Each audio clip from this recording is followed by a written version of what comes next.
came out and said that ICE has violated 96 court orders. He said they violated more court orders in January than most agencies have throughout their entire existence. So do you think ICE should stop violating court orders?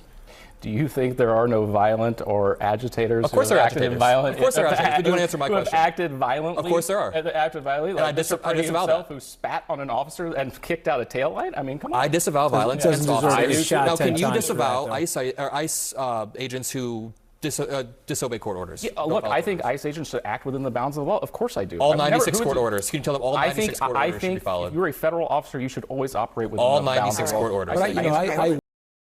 In today's video, Adam Mockler shuts down Lance Trover on CNN's Table for Five as a heated clash erupts over government credibility, law enforcement accountability, and growing public distrust. Adam Mockler challenges Lance Trover on rushed narratives, inconsistent investigations, and whether political damage control is replacing real transparency, turning the debate into a tense showdown over facts versus spin. So let's dive in and watch how Adam Mockler shuts down Lance Trover on CNN's Table for Five.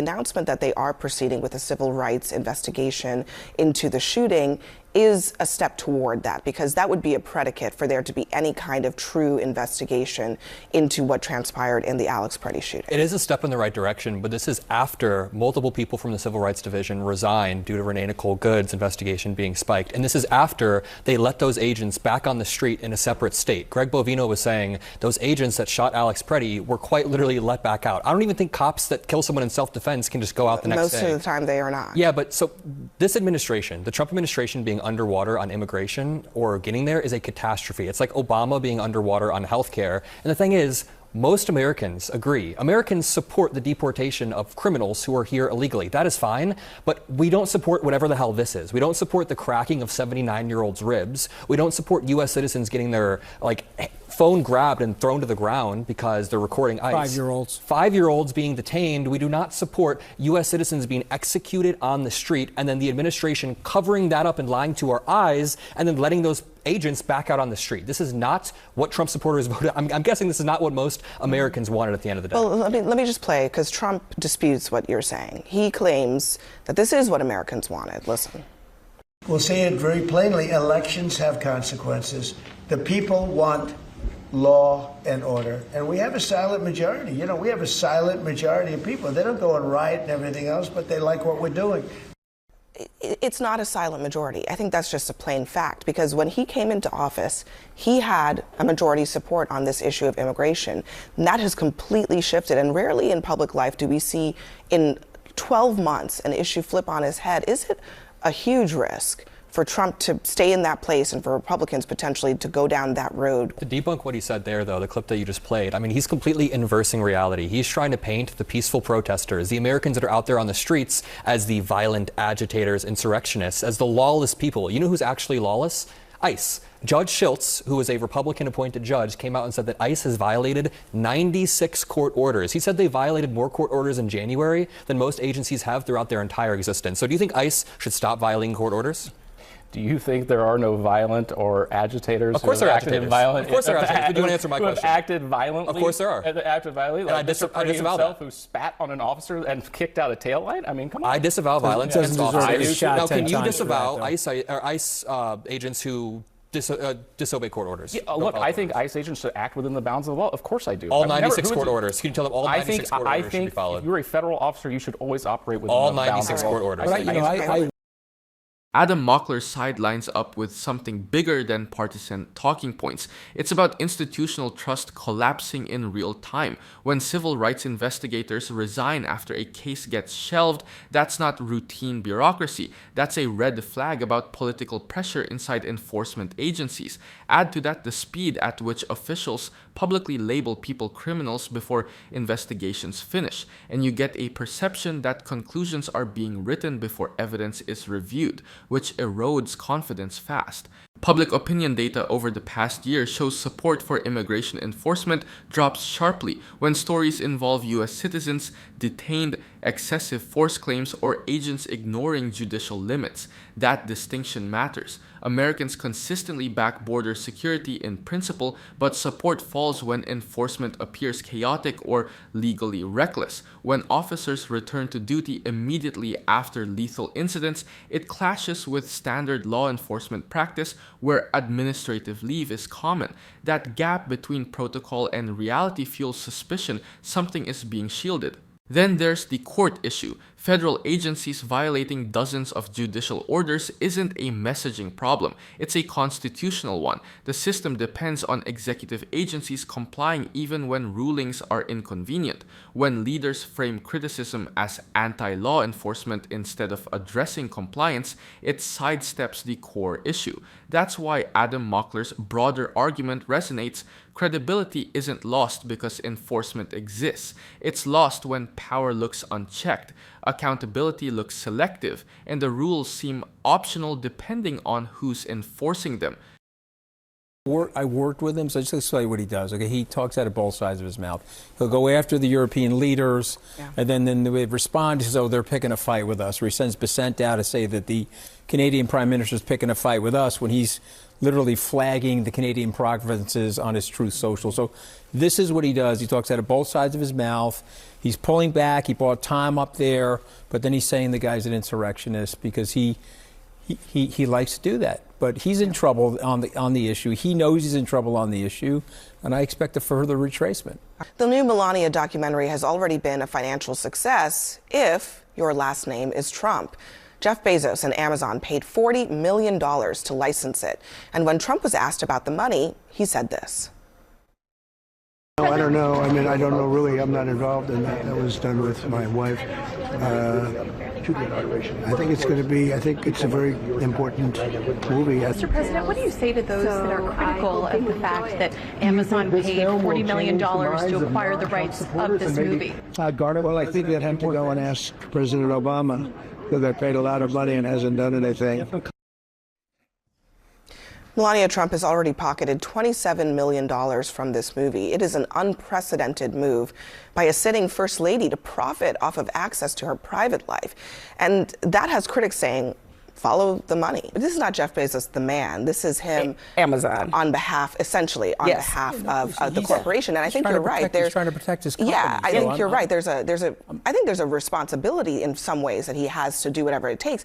The real scandal is that it's working. Right. That you can actually potentially buy your way into a good favor in an administration right now. The monetization of this presidency of the office is unprecedented. You know, I could almost get over the Trump shoes. I could almost get over the Trump watches. I could almost get over the Trump phone, the Trump NFTs. But when Trump coin came out the day before, 2 days before he took office, that was a huge red line. Like all the grifting before that, whatever. The Trump coin is insane. Now that Melania has a movie that is quite literally bombing, but she made a lot of profit off of it, and Jeff Bezos is getting favorable contracts. This is not the United States of America that I grew up in, not the United States of America that I want to continue in. I want to reform this so it's the corruption from the highest level isn't this brazen. And you mentioned Joe Biden. Biden's net worth went from $8 to $11 million because of real estate assets. Trump has gained like $3 billion or $4 billion in 1 year. Way different. Way different. And can I just say this real quick? It's like I can't wait to not watch this. And the other thing too, and beyond all that, it's like I feel sorry for the creators in Hollywood because I live in LA who pitch to Amazon all the time, get told no, have original stories, great content, only to see something. Yeah, someone said, an expert said, this might be the most expensive documentary ever made that did not involve music licensing. What Abby Phillip and Adam Mockler are circling around connects to a bigger credibility crisis in government oversight. When watchdog roles weaken, public trust drops. And surveys from institutions like Gallup have shown confidence in federal institutions hovering near historic lows in recent years. That doesn't happen in a vacuum. It usually follows moments where accountability looks selective or politically filtered. When enforcement agencies appear insulated from consequences, people don't see strength. They see a double standard, and that perception spreads fast across ideological lines. On the money side, ethics experts have warned for years that blurred lines between public office and private profit create long-term damage, even if actions fall into legal gray zones. The US has traditionally leaned on norms, not just laws, to prevent conflicts of interest. Once those norms erode, influence starts looking transactional. Political scientists call this soft corruption, where access, licensing, branding, and business relationships create quiet leverage. The concern isn't one deal, it's the precedent that power and profit can openly mix. Then there's the law enforcement angle, use of force standards, internal reviews, and temporary duty reassignment after shootings exist to protect legitimacy, not just suspects. When that process looks rushed or uneven, it undermines rank-and-file officers who do follow protocol. Democracies rely on visible accountability loops. Courts issue rulings, agencies comply. Oversight bodies review. When any link looks shaky, polarization spikes because people stop trusting outcomes. That's why Abby Phillip and Adam Mockler's broader lane hits. Stability comes from rules being consistent, not from who happens to be in charge. But Trump is still going back to the drawing board now, calling Alex Preddy an agitator, perhaps an insurrectionist. He says his stock has gone way down. The president continuing to malign the victim here. I think it's fair to say that Alex Preddy was an agitator. We saw that video of him from 11 days prior to the shooting. A domestic terrorist? But can you let me finish? But I don't think this is the appropriate time to say it. He has passed away. An investigation is absolutely warranted. And I believe into both instances. I think DOJ, Todd Blanche, and the team have seen the same videos that we have been seeing from all these multiple angles of what happened last Saturday. And it's very difficult to look at those videos and ascertain exactly what took place. I mean, it took us days to find out that 2 officers fired their weapons. We didn't know that for days. There's other things that we may not know about what happened until the investigation happens, and I think it's the right move. When it comes to Renee Good, I would still investigate, but there have been a lot of use of force experts who have gone on television, including on CNN, and said from what they can see, it was warranted in that situation.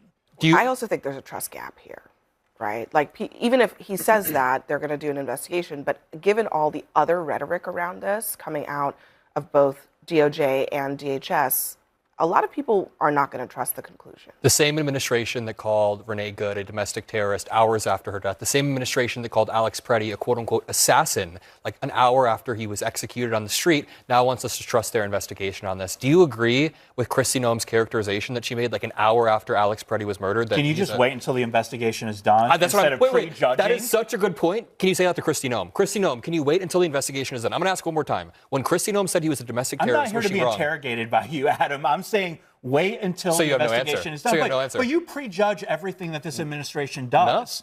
No. I mean, have you ever been wrong about the administration? I'm sure I have, absolutely. But when the video of Alex Preddy came out, and then Kristi Noem an hour later said domestic terrorist and assassin, and they that was should not prejudging. have done that. That is all I was asking you. Thank you. Thank you. All right. What stands out is the accountability gap people feel, not just the individual case. Federal use of force incidents are supposed to trigger layered review, internal affairs, outside investigators, and often civil rights screening, because history shows agencies investigating themselves rarely rebuild trust alone.